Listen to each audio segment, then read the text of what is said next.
In the Life is funded in part by the H. Van Emmeringen Foundation, Arcus Foundation, the estate of Richard W. Weiland, Dewey and LaBeouf, and by the annual support of In the Life members like you. With the upcoming 2012 elections, much is at stake in the fight for LGBT equality. In battleground states across the country, LGBT activists are trying to protect themselves against discrimination and defend the rights they've already won. Tonight on In the Life, we revisit our story on Iowa, where activists are fighting against a campaign to repeal marriage equality. Our hope is that we've now had same-sex marriage in Iowa long enough that people have realized, the sky isn't falling. And in Ohio, an update on how, after years of trying, LGBT people are still seeking housing and employment protections. The discrimination that's going on in the state of Ohio is so basic that people are living in poverty. We brought everybody together. Act up! And we're married. There was nothing for him to hide. Make a promise.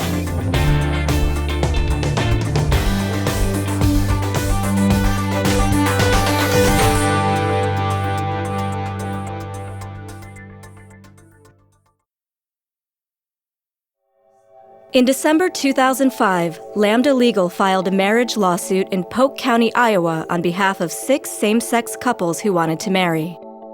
The lawsuit, known as Varnum versus Breen, argued that under the equal protection and due process guarantees of the Iowa Constitution, it is unlawful to bar same-sex couples from marrying. The ruling came out in late August 2007. The case was then appealed by the defendants to the Iowa Supreme Court.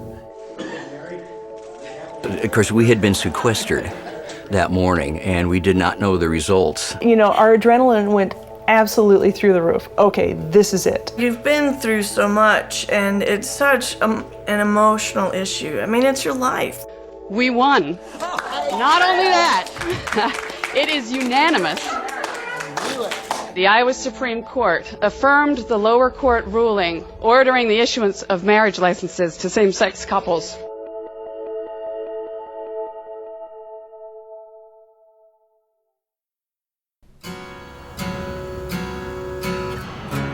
Iowa has a history of being a state that's among first.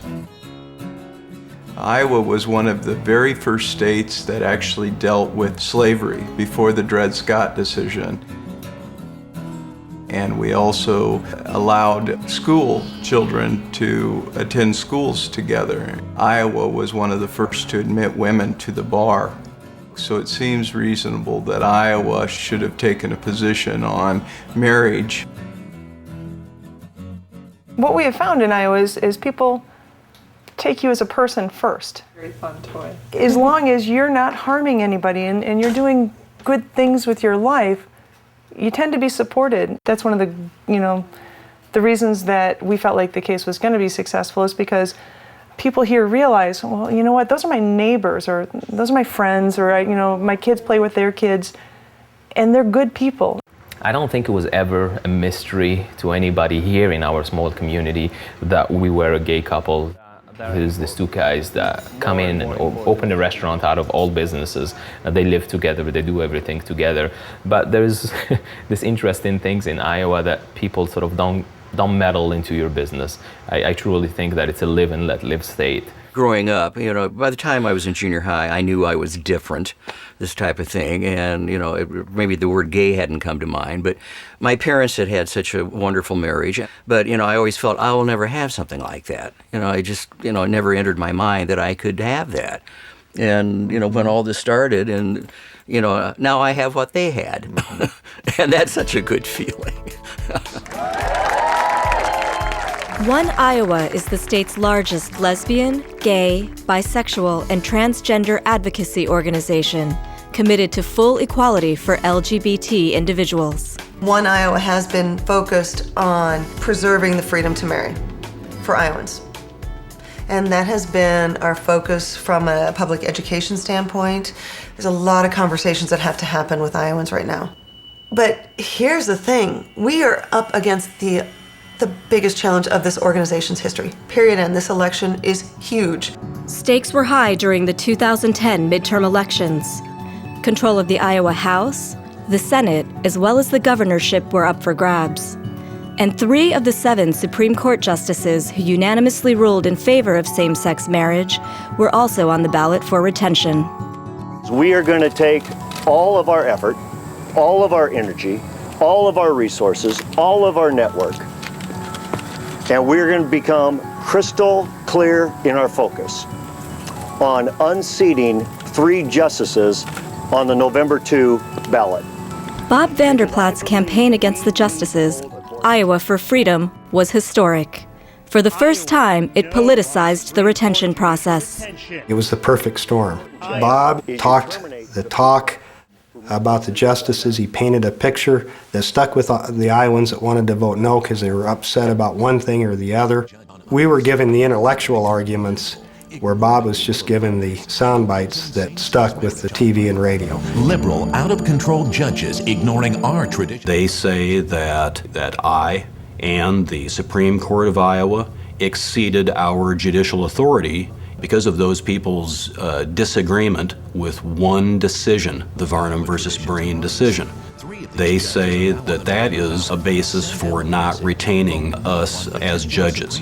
The reason I say that is, at best, a misuse of the retention process, and at worst, an abuse of the retention process, is because that the retention process was never meant to be a referendum on particular decisions.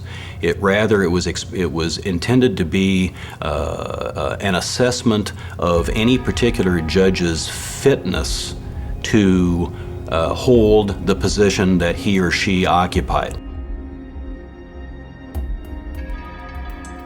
Justices need to make decisions based on the merits of a case. The case is presented to them, the facts are presented to the justices, and they hear out the facts. And then the justices are charged with the duty of applying the law and applying the Iowa Constitution to the facts of a case, and from that they make a decision. They're not influenced by money, they're not influenced by power. And that's pretty much where our coverage really kicked off for the next couple months, is trying to find out where the money's coming from, what it's going to, and who these people are. Now, by the time it was they were kicking off their Judge Bush tour of the state, there was a half dozen to a handful of national anti-gay organizations that were spending big money in Iowa. The money that is funding Mr. Vanderplaat's campaign is largely out-of-state money contributed by special interests. How much money are you getting from this marriage organization that's headquartered in Mississippi, as I understand it? I think the National Organization of Marriage is actually headquartered out of Michigan. How much money are you getting from those groups? I think if you take a look at our independent expenditure reports, because we do follow the letter of the law, you'll find out exactly what we're spending. Tell us. Just tell us. How much are you getting from those groups? You know, I'm the state spokesperson and chair of this deal, but as far as the money, what we have done, and I think what is it $50 million? Is it $100 million?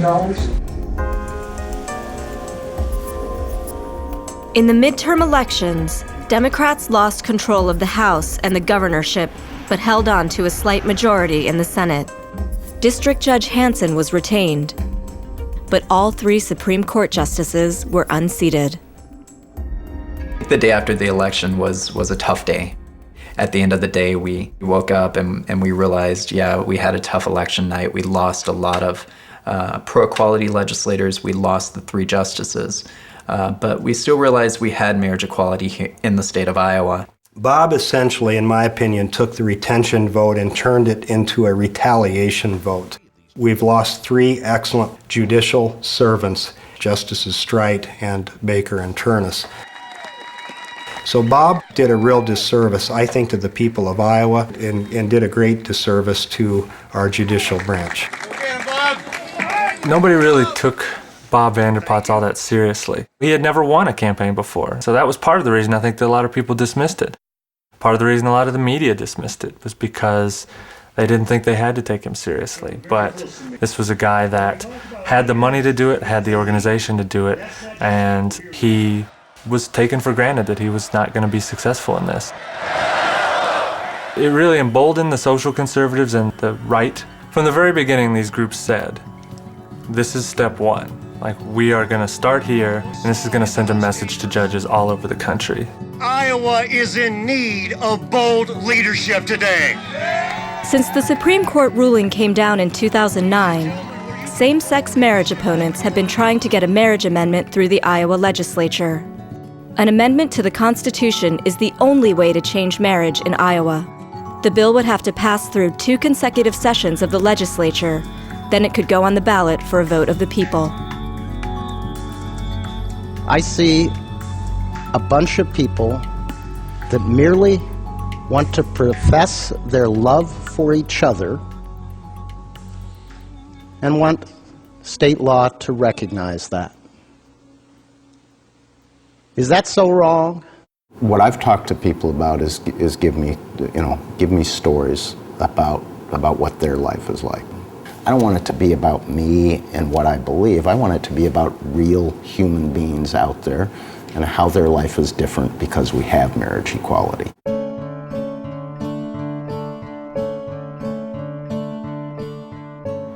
You know, it's funny, you wouldn't think that the institution of marriage would make that much of a difference in the day-to-day life. I mean, we have been together since the beginning, and our relationship clicked very quickly. Marriage allows you to say to people, this is my husband, and people know automatically what that means. It's not, this is my partner. I mean, that was always a problem here, especially since we are in a business together, and because of that, you don't get quite the same respect or recognition of your relationship that it deserves. And whereas marriage clears that up. There is no ambiguity in marriage. It's a human right issue. It's not about religion. We're not talking about religious marriage. I don't want to force anybody to take me into their church. I don't want to go to anybody's church. I respect sort of people's traditions. I always say that I didn't come here to change anybody's mind on anything. I came here to live my life. I came here in the pursuit of happiness, like Jefferson so eloquently said, and I wish that would be across the board for all of us. On January 19, 2011, a joint resolution, the first step toward amending Iowa's Constitution, was introduced in the House. On January 24th, a subcommittee meeting was held at the Capitol. Advocates on both sides of the issue were out in full force. This is about House Joint Resolution 6. The marriage will be between one man and one woman, and it shall be the only legal union valid and recognized in this state. I am here today because I didn't vote on your marriage, so why should you vote on mine? I'm here today because I believe that marriage is between one man and one woman because I am a Christian. We just want to stay married. We want to keep our rights. I believe that everyone deserves the right to vote. The resolution passed the subcommittee. On January 31st, the Iowa House held a public hearing. A young man named Zach Walls stood up and testified against the resolution. Good evening, Mr. Chairman. My name is Zach Walls. I'm a sixth-generation Iowan and an engineering student at the University of Iowa, and I was raised by 2 women. Our family really isn't so different from any other Iowa family. You know, when I'm home, we go to church together, we eat dinner, we go on vacations. The question always comes down to, well, can gays even raise kids? And the question, the conversation gets quiet for a moment because most people don't really have an answer. And then I raise my hand and say, actually, I was raised by a gay couple, and I'm doing pretty well. Over the next 2 hours, I'm sure we're going to hear plenty of testimony about how damaging having gay parents is on kids. But in my 19 years, not once have I ever been confronted by an individual who realized independently that I was raised by a gay couple. And you know why? Because the sexual orientation of my parents has had 0 effect on the content of my character. Thank you very much. Despite overwhelming testimony against the resolution, it passed the House a day later on February 1st. I think a lot of Iowans are being played. At that hearing, none of the opponents were talking about really what same-sex marriage was doing to the state. They weren't talking about how the sky was falling or anything. They were very smart in how they addressed it, and they tried to wrap themselves in this banner of democracy and let the people vote. Let the people vote, and that was like the refrain all night. But at the end of the day, they've kind of missed the point. You can't put these kinds of rights to a vote. So if you were really going to try and pass this constitutional amendment and really let the people vote, they wouldn't just be voting on same-sex marriage, they'd be voting fundamentally on the notion that we have as Americans of equal protection altogether. The only thing protecting against a vote on a constitutional amendment banning same-sex marriage is the Democratic-controlled Iowa Senate, led by Senate Majority Leader Mike Gronstal. I think there's a fair-minded majority in the Iowa Senate. I don't think people believe it's appropriate to put discrimination into the state constitution. I believe what we're doing will be positively received by Iowans. So it's not going to come up for debate in the Senate as long as I'm the leader. The big fight on the horizon is going to be in 2012 when Senate Majority Leader Mike Gronstal, he's up for re-election. I think that's going to be where the next big round of spending is going to be. I think that's going to be where the next big fight is going to be. Is they think if they can knock him off, then no one's going to stand in the way of this amendment getting through the Senate. Our hope is that we've now had same-sex marriage in Iowa long enough that people have realized, the sky isn't falling.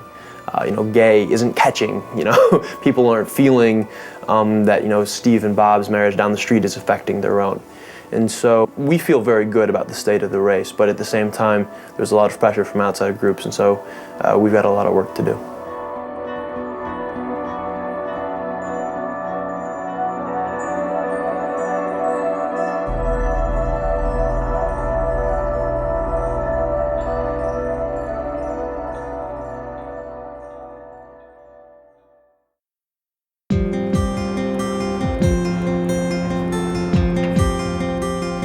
Our state is pretty difficult sometimes. I think the hardest part is navigating life just in general. I think it's important that people know that I'm gay and that I have children and that I have a life and a job that needs to be protected. This is where I am and this is how I feel and this is the way I like to be. I have a 5-year-old son. He's very proud of me. Make sure no matter where we go, that everybody knows that I'm his dad. Ohio is home to 11 million people. Like other Americans, Ohioans are struggling to work, live, and find the American dream.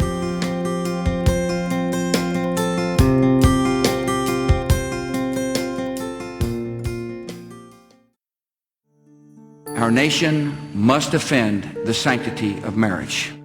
In 2004, Ohio voters passed a constitutional amendment banning same-sex marriage.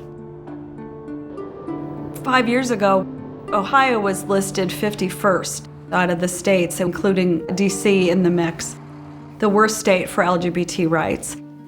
Transgender people don't have the right to change their birth certificate. There's been battles over domestic partner registries. There was a piece of legislation introduced 5 years ago to ban adoption. We're starting at the very basic kind of stuff. The discussion around gay marriage is sort of like, we'll talk about that once we have the right to work and once we have the right to live. I've asked people that are common sense, sort of normal folks, do you think it's right to fire somebody solely on the basis of being gay or lesbian or transgendered? And most, decent people say, of course not. But they have no idea that in Ohio it's actually legal and you can get away with firing somebody solely on that basis. Equality Ohio, we refer to it as the phoenix rising out of the ashes of our marriage vote in 2004. There was a group of activists from across the state that came together and said, what are we doing in Ohio? What should we be doing in Ohio? It's a brand new organization, really, trying to organize an entire state and build relationships with legislators to begin that education about why is this important, how does this affect people, how does this make Ohio look to the rest of the country and the rest of the world?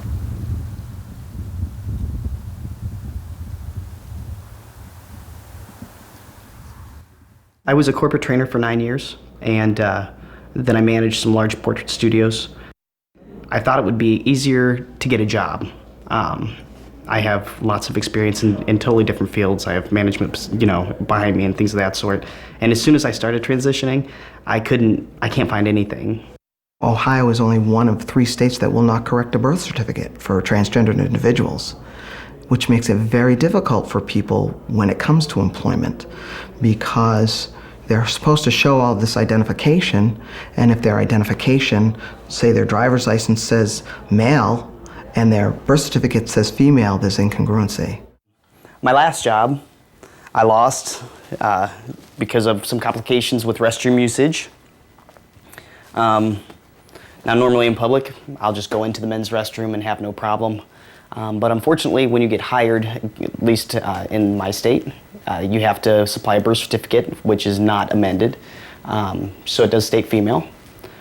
So then they start delegating where you can and cannot go to the bathroom. They had made one in the basement of a building available for me. Unfortunately, it was inoperable, so I left the workplace to use the restroom off base or what have you. And when I came back, I had clocked in too late, so I got fired. And this is after they warned me not to use the men's bathroom. The discrimination that's going on in the state of Ohio against LGBT people and the lack of protection is so basic that people are living in poverty because of the discrimination, which I don't think most people have thought about. Most elected officials don't really think about until you bring it to their awareness. Bills for third consideration. In response to the lack of protections, legislation was introduced in the Ohio State House in 2009. We're talking about House Bill 176, which is the Gay Lesbian Non-Discrimination Act, and this bill covers employment, credit, and housing. Businesses know that discrimination is bad for business. We've tried to make the argument that why would you want to discriminate against anyone?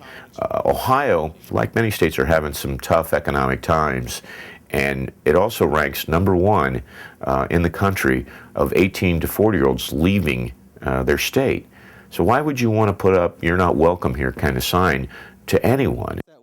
But conservatives have opposed the bill on moral grounds. When you get down to the root of House Bill 176, it is about forcing acceptance of a lifestyle that many people disagree with. And shame on you for thinking you know better than other people in this state what their moral values should be. What really helped was having folks come before the legislature, even before we were allowed to have hearings this last session. There were lobby days that were organized by the advocates in the GLBT community, and to have people come in and talk to legislators to tell their individual stories. I think one of the best examples of that was Jimmy Beal. I taught high school. I taught government and law and psych and, classes that really prepared kids for the rigors that were associated with college. I had, in fact, just had my final evaluation, and I had just been offered a 3-year contract. 2 days later, was called in to the principal's office and told that despite just being offered a contract, I would be non-renewed for the next school year. I would be fired. And I can tell you today that I remember exactly how that felt then. I was absolutely stunned. She was fired just because there was a suspicion that she was a lesbian. And this was a woman who was highly regarded by her peers, by her students. And I knew that actually more and more personally because I was a Facebook friend of hers eventually, and I saw the comments from the students who she had had in the past who were now in college, who were writing things about how proud they were of her and what she had done and what she stood for.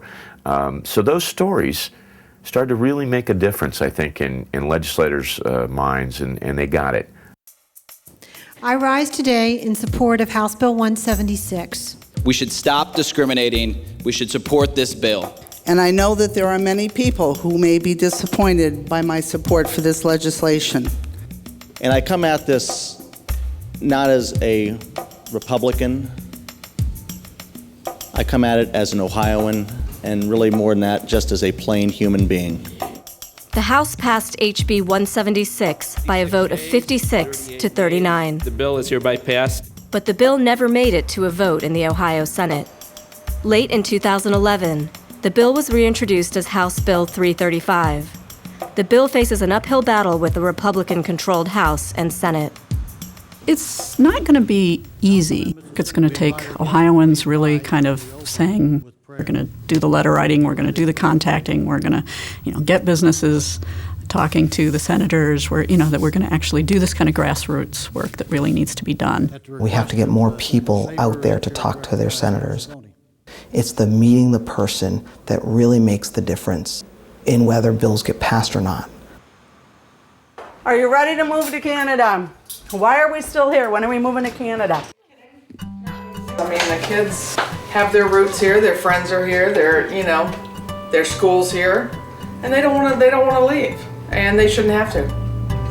So instead of leaving, we become part of the solution. Ohio is our home. I love Ohio and I really love Cleveland. We believe that we will make this change. We're just like everybody else with regard to employment, public accommodation, housing. We need the same securities as everybody else does. I want to be there when the whole state flips. When we see all of our rights, I want to be a part of that. I want to see that happen.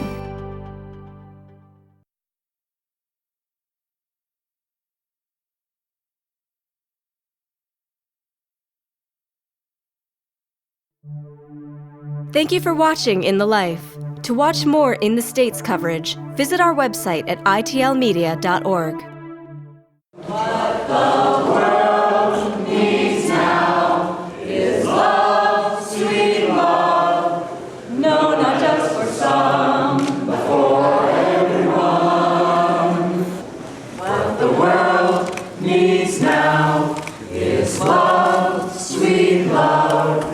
It's the only thing that there's just too little of. What the world needs now.